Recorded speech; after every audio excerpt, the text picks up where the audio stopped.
तो उसके जो आदमी थे विभीषण के भेजे हुए, वो उस कन्या को पिटारी में बंद करी हुई को जनक जी के राज्य में थोड़ी सी मिट्टी दबा करके चले गए। ये अद्भुत रामायण में प्रसंग, क्योंकि बिना प्रमाण के बात कहना, कथा कहना बकवास होती है। तो अब यहां जब से उस कन्या को वो जनक जी के राज्य में गाड़ दिया, तब से जनकपुर में, जनक महाराज के राज्य में वर्षा ही बंद हो गई। लोग भूखे मरने लगे बिना पानी के। तब ब्राह्मणों ने कहा कि जनक जी, आप सोने का हल लेकर अपनी पत्नी के साथ में अगर हल चलाएं तो उससे वर्षा हो जाएगी। यहां जनक जी ने अपनी महारानी के साथ में उस सोने के हल को चलाया, तो वो हल की जो सीता, जिसको फाल कहते हैं, कुश भी कहते हैं, और संस्कृत में इसको सीता कहते हैं, जो सीता थी, जो कुश थी, वो उस पिटारी से टकरा गई और पिटारी ऊपर आ गई। पिटारी को खोला, उसमें से सुंदर कन्या निकली। उस कन्या को जनक जी ने अपनी बेटी माना। सीता से उत्पन्नी, इसलिए उनका नाम सीता ही रखा। बोलिए श्री सीता मैया की। ये कथा आपने सुनी नहीं हो। इसलिए मंदोदरी और विभीषण ही इस बात को जानते थे कि जनक के यहां जो बेटी है वो मंदोदरी की बेटी है। अब मंदोदरी की बेटी है तो विभीषण की और रावण की भी बेटी है। इसीलिए विभीषण सीता को मुक्त करने के लिए रावण से लात खा करके राम जी के पक्ष में हो गए। इसीलिए मंदोदरी रावण को सीता से दूर रहने के लिए नसीहत देती रही। उस हकीकत को कह नहीं सकती कि, लेकिन हकीकत को अवॉइड भी नहीं कर सकती थी, भुला भी नहीं सकती थी, क्योंकि अक्षय पाप होता बाप का बेटी का रिश्ता।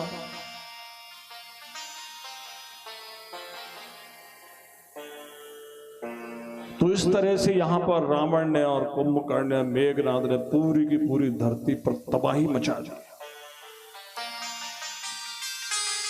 बाड़ी खलबो चोर जुआरा, जेलम पट पर धन पर दारा, आनंग पात पिता नहीं देवा, साधुन सन कर भावन सेवा।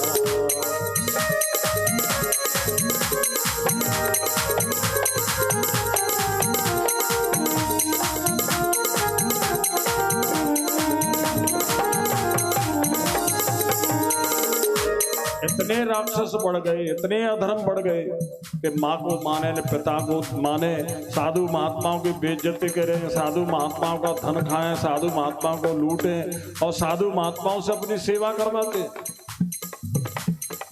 जिनके ये चरण भवानी, जानो निश्चर सब प्राणी, अतिशय देख धर्म की ग्लानि, परम सभी धरा कुलानि।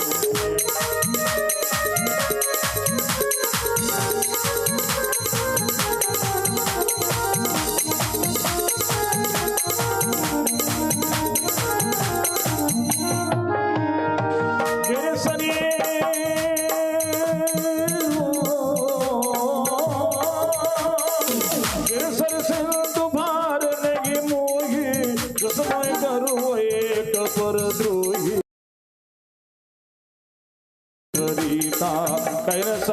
रावण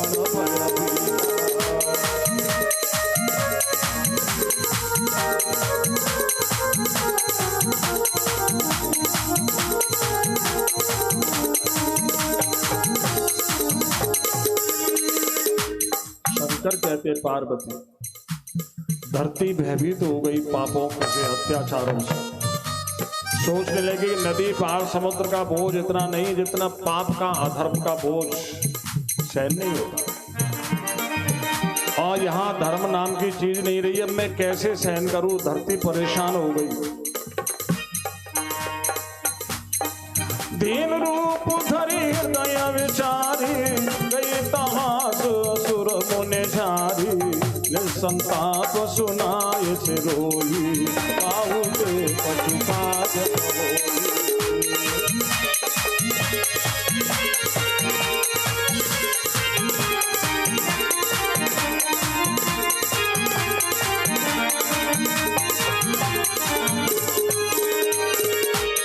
भेन रूप बेचारी गैया का रूप धारण करके वहां पहुंची जब देवता और मुनि छिप करके रहते हैं, धरती को रोता हुआ देखकर और धरती रो रो करके अपना दुखड़ा सुनाने लगी कि मेरे ऊपर चारों तरफ पाप ही पाप है, मैं इस बोझ को दब गई हूं, मैं क्या करूं, कैसे रहूं।